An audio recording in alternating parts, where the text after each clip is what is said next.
Bueno, pues la guerra comercial de Donald Trump ha tenido en vilo a la clase política, empresarial y a los mercados financieros en el mundo. En México se respira cierto alivio después de que la presidenta Claudia Sheinbaum anunció que no se activarán por un mes durante el cual, según el propio presidente Trump, vienen negociaciones bilaterales de alto nivel. Vamos con los detalles ya. Belén Zapata está lista. Buenas noches, Belén. Hola Gabriela, muy buenas noches. Así es, oxígeno puro para el comercio bilateral entre México y Estados Unidos, como ya lo adelantabas. México obtuvo un mes más de gracia antes de que el gobierno de Estados Unidos haga efectivo el decreto firmado por el presidente Donald Trump de imponer 25% de aranceles a productos mexicanos.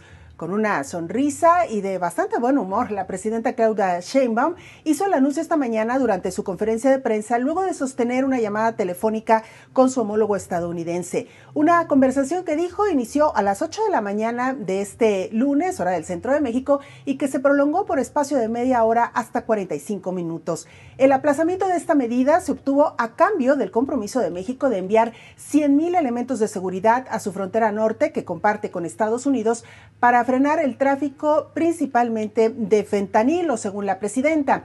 Sheinbaum dijo que en contraparte Estados Unidos se compromete a trabajar para evitar el tráfico de armas de alto poder a México que son utilizadas por los cárteles de la droga. La mandataria agregó que ya son 3 las mesas de diálogo que se abren, una dedicada a la migración, otra a la seguridad y una más al comercio. Escuchamos a Claudia Sheinbaum. Que se ponen en pausa las tarifas un mes, que eso es muy importante, y después a trabajar conjuntamente en los dos temas, en seguridad y en fentanilo, y también a que él revisaría el tema del tráfico de armas de un encuentro físico, pero sí de seguir llamándonos, de tener estas llamadas, y particularmente pues este mes de trabajo que estamos dando para los dos temas. Inmigración continúa esta mesa de alto nivel que ya tenemos. Gabriela, por su parte, el presidente de Estados Unidos dijo a través de su red social Truth que sostuvo una conversación muy amistosa con la presidenta de México. Agregó que los agentes mexicanos que serán enviados a la frontera entre ambos países estarán específicamente designados para detener el flujo de fentanilo y de inmigrantes. Escuchemos a Donald Trump. Así que el llamado con México estuvo muy bien en el sentido de que está muy fuerte en la frontera, pondrán soldados allí. De hecho, sus mejores soldados militares estarán en la frontera, 10,000 son muchos soldados y quieren protegerlo también. No quieren que la gente atraviese México para entrar a nuestro país. Harán eso y hablaremos de otras cosas y en los próximos 30 días tendremos Scott Howard y Marco Rubio, secretario de Estado, liderarán la delegación. Tendremos una negociación con México. Estaré participando. La presidenta Sheinbaum también participará para hablar de los aranceles.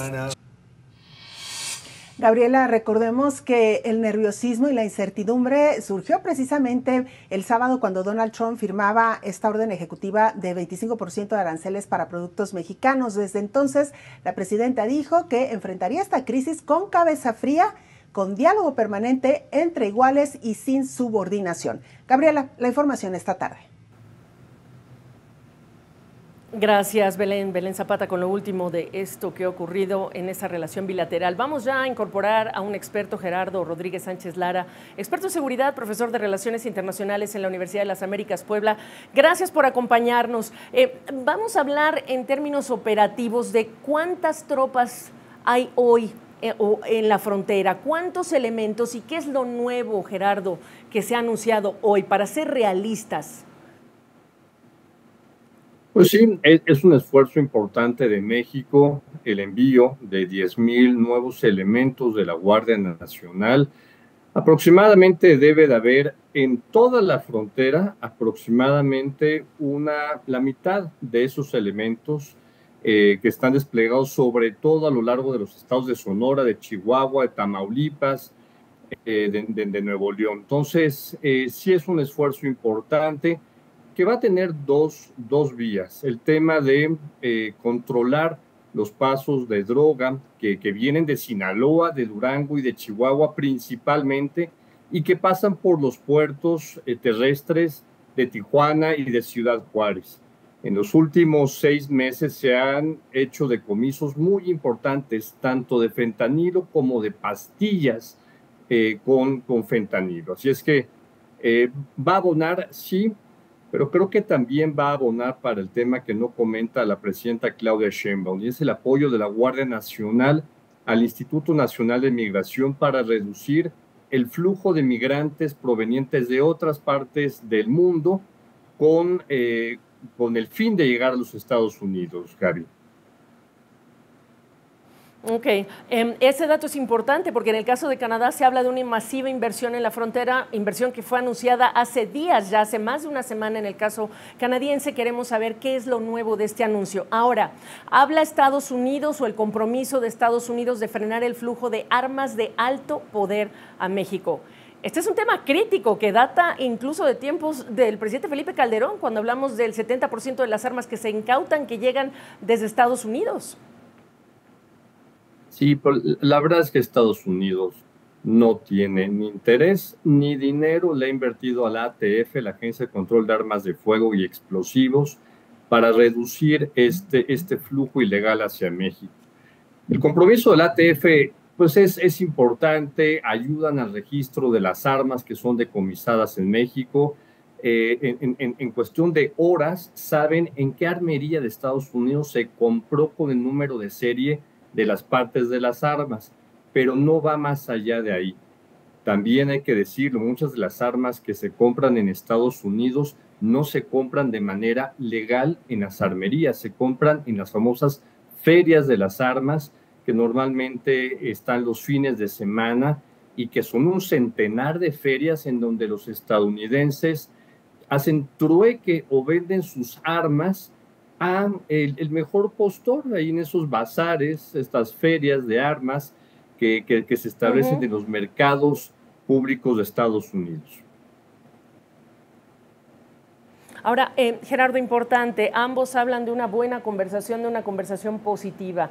¿En dónde quedan entonces, o quedaron, o quedarán, o qué va a pasar con los señalamientos relacionados con el de la Casa Blanca del sábado, cuando habla de organizaciones narcotraficantes mexicanas que tienen una intolerable alianza con el gobierno de México? Hay que señalar que la presidenta Sheinbaum habló de una calumnia, su secretario de Economía también, Marcelo Ebrard, habló de una ofensa, pero al final del día queda este detalle que fue incluido en el comunicado de la Casa Blanca el sábado. ¿Qué pasará allí? Pues no es un detalle menor, Gaby. Es un señalamiento público muy grave, y que todos sabemos que en este país los cárteles de droga no tendrían el nivel de operatividad y de fuerza si no fuera por los pactos de impunidad criminal que les ha permitido el pacto con el poder político a nivel local, sobre todo con los gobernadores. El caso de Tamaulipas, Sinaloa, Chihuahua, Michoacán es histórico y es público. Entonces México no puede tapar o meter debajo del tapete la suciedad. México va a tener que hacer una limpia de aquellos gobernadores y alcaldes que están involucrados con la delincuencia organizada. Es una mácula, es una mancha vergonzosa para el gobierno de México, y aquí sí no cabe nacionalismos ni envolvernos en la bandera, Gabriela. Bueno, pues importantísimo. Gerardo, como siempre, muy útil tu perspectiva. Gracias. Buenas noches. Él es Gerardo Rodríguez Sánchez Lara, experto en seguridad y profesor de Relaciones Internacionales en la Universidad de las Américas en Puebla. Bueno, este lunes también fue activado el secretario de Hacienda de México. Rogelio Ramírez de la O estuvo dando un mensaje, envió un mensaje al público inversionista antes de que se anunciara esa pausa de un mes en la activación de aranceles. Su mensaje llegó más temprano. Analistas consultados informados por CNN que estuvieron presentes durante esa llamada y que pidieron no ser citados por lo delicado del asunto, aseguraron que el mensaje fue que México tiene buenos fundamentos económicos, que está bien posicionado para resistir un shock por aranceles, citando el nivel de las reservas internacionales, una línea de crédito flexible del Fondo Monetario Internacional, entre otros puntos. Rogelio Ramírez de la O agregó que cabe esperar cierta moderación del crecimiento, pero que una recesión, dijo, no es parte de las perspectivas. Por cierto, en este mensaje del secretario de Hacienda no se aceptaron preguntas durante ese mensaje a inversionistas y lo que ve en pantalla pues es la invitación correspondiente. Ya me acompaña esta tarde Ernesto Revilla, economista jefe para Latinoamérica en Citi. Ernesto, gracias por la oportunidad. Si estuviste en esta llamada o si los inversionistas estuvieron en la llamada, ¿qué preguntas quedaron o qué temas quedaron en el tintero que son importantes responder en este contexto, cuando van a pasar 30 días de incertidumbre? Gaby, muy buenas noches. Pues efectivamente, como bien dijiste, la llamada del secretario de Hacienda sucedió antes de que supiéramos que iba a haber una pausa en las tarifas de Estados Unidos hacia México por 30 días. Así es que quizá la pregunta más importante de los inversionistas en ese momento es una que no se contestó y que no se habló, que era ¿qué va a hacer México en respuesta a las tarifas que se veían venir para hoy en la noche? La presidenta ya había anunciado días antes que México iba a contestar, ya sea con tarifas o con política no tarifaria, la amenaza de Estados Unidos. Faltaban detalles, si México iba a poner tarifas también a su vecino del norte, en qué proporción, en qué sectores, nada de eso se habló. Por supuesto, como se mencionó, se habló de la fortaleza de la economía mexicana, pero me parece que esa es información que ya tiene el mercado, y lo que faltaba justamente es decir qué va a hacer México en el caso de que sí se hubieran puesto tarifas, por un lado. También cuál es la respuesta de gobierno en materia de política económica para apoyar a las empresas o a los sectores que iban a ser afectados. No se habló, digamos, de apoyo fiscal, no se habló de apoyo de la banca de desarrollo y sobre todo quedaba la duda en ese momento justamente de qué otras políticas podría hacer México. Afortunadamente nada de esto sucedió, regresamos al mundo que conocemos desde 2016-2019 con un Trump que hace ruido, pero que al final no aplicó tarifas sobre México, pero por lo menos ahora se pospuso 30 días la resolución de este tema. Ernesto, pero parte de lo que has dicho, ¿no deberían ser estrategias que aplique el gobierno mexicano sin importar lo que suceda con los aranceles? Al final, reitero, hay 30 días de incertidumbre, al final sí va a haber trabajo de alto nivel en materia comercial, en materia de seguridad, etcétera, pero son 30 días. Correcto, la incertidumbre se mantiene y eso es siempre algo que afecta a los mercados, que afecta a la inversión. Pensemos cómo va un inversionista, un corporativo que tiene planes de largo plazo de inversión en México, poder tener la confianza de invertir ahora en un ambiente en que no sabemos qué va a pasar en 30 días o si la revisión del Tratado de Libre Comercio de América del Norte, ahora el TEMEC, va a sufrir modificaciones hacia el 2026. Entonces, un ambiente de alta incertidumbre.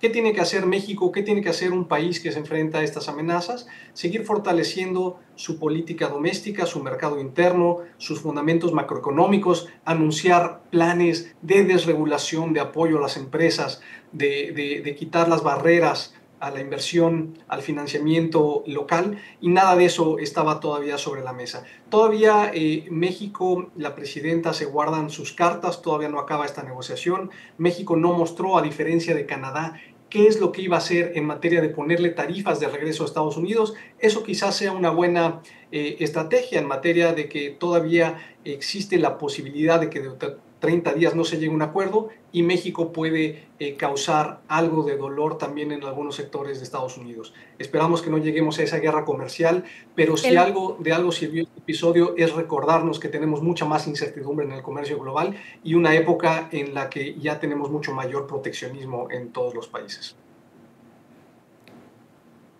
Preguntarte, Ernesto, el momento económico en que toma este episodio a México. Bank of America habla, por ejemplo, de que Canadá podría evitar una recesión de activarse estos aranceles, pero México no, que tendría que mantener incluso tasas más altas para proteger su divisa, y tú sabes lo que representa tener tasas más altas en este contexto. ¿Cómo lo ves tú? Efectivamente, este choque externo asociado a la presidencia de Trump llega en un mal momento económico para México, en donde ya tenemos un choque interno sobre la confianza de la inversión, asociado al proceso de reformas constitucionales, a la reforma del entramado institucional de México. Es posible que aún en el caso de que no vayamos a las tarifas de Estados Unidos, de cualquier forma ya vemos que México se está desacelerando. Tuvimos un cuarto trimestre del 2024 ya con crecimiento negativo, es decir, se contrajo la economía mexicana, y a diferencia de lo que se decía en la llamada de la Secretaría de Hacienda, que no se vislumbraba ni siquiera con tarifas un escenario de recesión en México, me parece que la mayor parte de los analistas coinciden que si las tarifas se impusieran, México muy probablemente sería una recesión. Por eso es mucho más importante en este momento reforzar la confianza en la manera que se pueda en todos los sectores en México, porque tenemos choques internos, choques externos, un mal momento en el que llega este reto para México. Bueno, pues ahí lo tienen. Ernesto, qué bueno, qué oportuno que hayas tenido la oportunidad de estar con nosotros esta noche. Es Ernesto Revilla, economista jefe para Latinoamérica de Citi desde Nueva York. Muchas gracias. Vamos a analizar lo que implica este acuerdo entre México y Estados Unidos y Canadá también, cuáles son los resultados que se esperan para evitar la implementación de aranceles. Le doy la bienvenida a alguien que sabe de política exterior, Arturo Sarucán, consultor internacional, ex embajador de México en Estados Unidos. Arturo, me da mucho gusto saludarte. Pues tus impresiones de estas horas de negociaciones, ¿cómo lo has visto? Pues mira, por lo menos, es decir, todavía no está claro si estamos jugando al bote pateado, ¿no? Es decir, el peligro de que la amenaza de los aranceles va a ser una espada de Damocles que vamos a tener los siguientes 4 años, porque cada vez que Trump quiera forzar algo en la negociación, en la agenda bilateral con México, pues sacará el tema de los aranceles. México también ya tendría que haber aprendido pues un poco la lección de lo que ocurrió en el 2019, que es que también a veces hay que amacharse un poco, hay que aguantar, en el sentido de que pues vimos en el transcurso del fin de semana, Mario, un alud de reacciones y de rechazo aquí en Estados Unidos por parte del sector privado, de asociaciones empresariales populares, incluso de algunos sindicatos, del propio Congreso, cuestionando la ley que Trump usó para justificar el decreto y la aplicación de aranceles a México y a Canadá, que un poco los autogoles que se metería Estados Unidos con una medida como esta, pasándole el costo de los aranceles a consumidores, a empresas. A veces hay que dejarlos caminar para que esas presiones acorralen al propio Trump, pero más allá de si hemos logrado ganar más de un mes, 2 meses, 3 meses, si esto va a ser una constante, me parece que hay varias cosas que hay que considerar. Primero, yo creo que en el fondo, más allá del tema de la vinculación temática con migración y fentanilo, que ahorita le entramos si quieres, me parece que la jugada del presidente Trump es forzar de manera anticipada la renegociación del Acuerdo de Libre Comercio entre México, Estados Unidos y Canadá. Hay que recordarle a tu audiencia que tenemos un plazo para revisar, no renegociar, revisar el acuerdo que inicia en julio de 2026. Me parece que un poco la intención de Donald Trump es ni siquiera llegar a la revisión, forzar desde ahora una renegociación y sobre todo en el capítulo de autopartes y automotriz. Y eso hay que tenerlo claro porque me ahora, parece Arturo, que este tema de... si fuese... Sí. Ajá. Pero para eso es necesario tanto escándalo, porque me parece que hay capítulos en el TEMEC que hablan de que cuando una de las partes quiere una renegociación, una revisión, más allá de los plazos, lo puede hacer.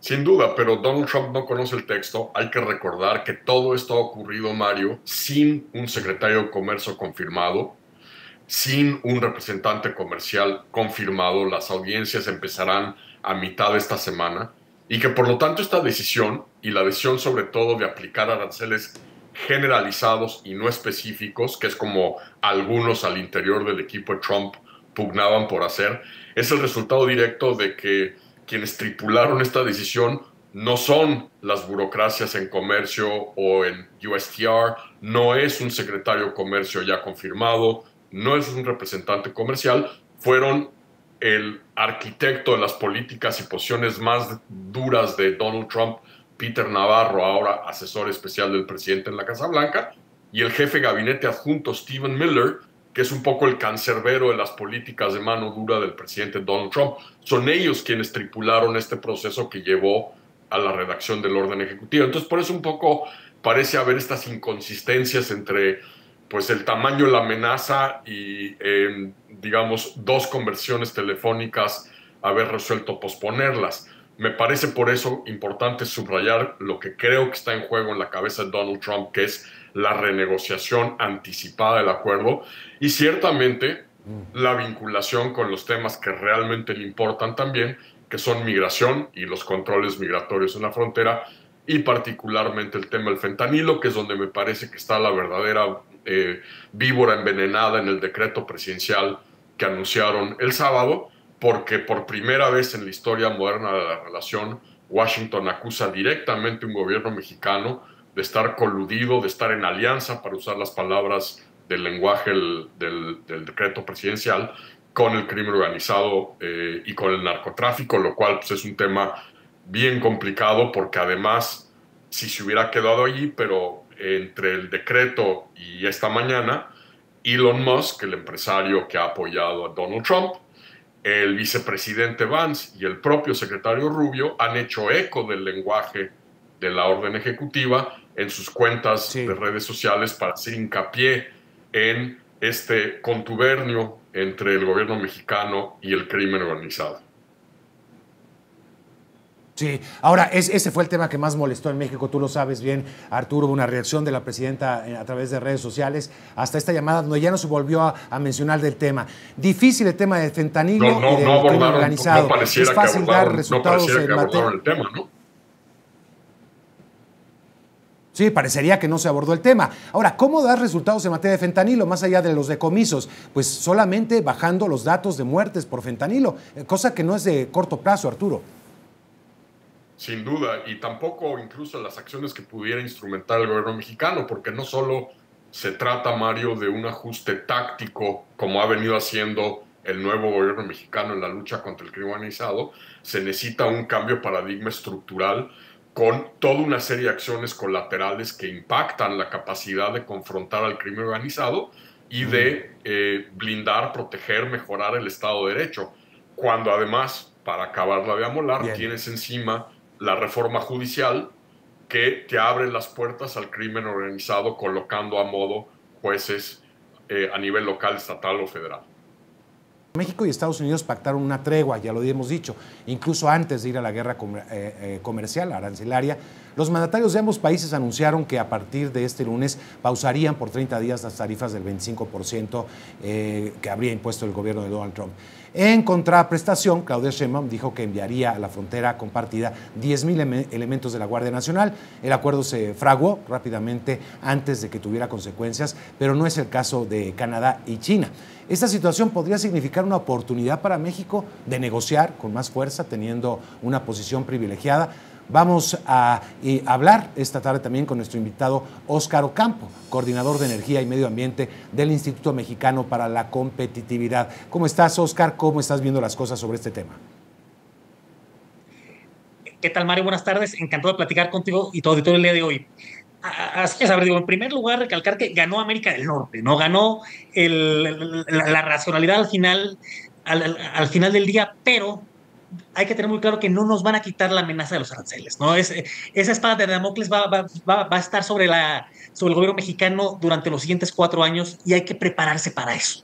¿Y cuál es el mejor antídoto? Ser competitivo. México tiene que apostarle al Estado de Derecho, México tiene que apostarle a desarrollar la infraestructura energética, logística, de capital humano, para poder aprovechar, como bien lo mencionas, las oportunidades que le da la ubicación geográfica privilegiada. Somos prácticamente el único país que lo mismo puede comerciar con Europa, que con Asia-Pacífico, que con Sudamérica y, por supuesto, con nuestros socios de América del Norte. Ahora, Óscar, se ha hablado muchos años de la diversificar nuestros mercados. Difícilmente se pueda compensar una economía como la estadounidense, que está, pues obviamente, al lado de la frontera. Es decir, más de 80% de nuestras exportaciones van a Estados Unidos. Dependemos, nuestras materias primas en gran sentido ayudan a la economía allá. Economías integradas en el sector automotriz y muchos otros. No podemos voltear a China porque también estaríamos provocando el enojo y un problema. ¿Hacia dónde voltear? En el fondo geografía es destino, ¿no? Y al final México es un país norteamericano y siempre lo será, y Estados Unidos, por razones obvias, siempre será nuestro principal socio comercial. Sin embargo, por una parte, desde el lado de las exportaciones, México tiene que seguir con la política que ha tenido los últimos 30 años de apertura. Seguir negociando tratados, llevar a buen puerto la negociación del componente comercial del acuerdo con Europa, apostar por TPP, apostar por profundizar los acuerdos de inversión y de comercio con los países sudamericanos, y muy importante, diversificar nuestras importaciones. Las exportaciones se van a Estados Unidos por razones lógicas, no por la integración de las cadenas de valor, pero, por ejemplo, ¿qué sucede con las importaciones? México es un gran comprador de maíz, de trigo, de sorgo de Estados Unidos. Si se llegase a materializar esta amenaza, México tendría que poder voltear con Argentina, con Brasil, que son productores muy importantes, y tener acceso a fuentes distintas para temas, por ejemplo, agroindustriales, ¿no? De tal manera que este tipo de coyunturas no impacten la inflación, no impacten el bolsillo de los mexicanos, o lo hagan en la menor medida posible. Ahora, debemos estar acostumbrados también ya a, como dice, esta amenaza arancelaria y vinculada con otros temas, no nada más lo comercial. Siempre ha habido un intento por dividir cada tema, cada cosa en su lugar, pero ahorita estamos hablando de 3 temas al menos: seguridad, migración, comercio. ¿Eso llegó para quedarse, Oscar? Sin lugar a dudas. A ver, algo que se logró hacer muy bien durante 30 años, desde la primera presidencia de Trump, se perdió, ¿no? Al final del día se perdió ello, se mezclaron el tema del fentanilo, el tema de la migración. Al final Trump lo va a seguir usando como arma. Hay que acostumbrarse a ello, y por eso hay que tener la respuesta en varias pistas. En la pista comercial, como lo anunció la presidenta Sheinbaum, tener las represalias preparadas. Y por otro lado, en la parte política, México tiene que hacer un trabajo para profundizar la integración en términos de cooperación de seguridad, de institucionalizar el intercambio de información, de inteligencia, de controles de confianza. Al final también México debe hacer el caso en Washington, que la seguridad no la puede resolver México por sí misma. El fentanilo no se resuelve así por sí mismo en este país, y Estados Unidos tampoco. Para ello habría que transicionar hacia un tratado de seguridad de América del Norte, un poco como el TLC de América del Norte lo hizo en la parte económica hace 30 años. Ahora, Oscar, efectivamente, y tú lo apuntas, también lo preguntaba Arturo Sarucán hace un momento, hay temas que hay que resolver. Es decir, tal vez que nos digan de otro lado, que lo diga Donald Trump, nos puede molestar, nos puede provocar escozor y temor también por la política arancelaria, pero hay temas como la seguridad que son un tema en México. Es decir, no podemos ser productivos al nivel que deberíamos por el tema de la seguridad, con el tema de los cárteles, que sí, efectivamente están vinculados, está comprobado, con muchos gobiernos locales, Oscar. Absolutamente. Y esa es la gran asignatura pendiente de México, que nuevamente agarra mal parado el país, ¿no? Al final, ese tema va a seguir presionando, ya tiene repercusiones comerciales, y al final del día es quizá el gran lastre en México, ¿no?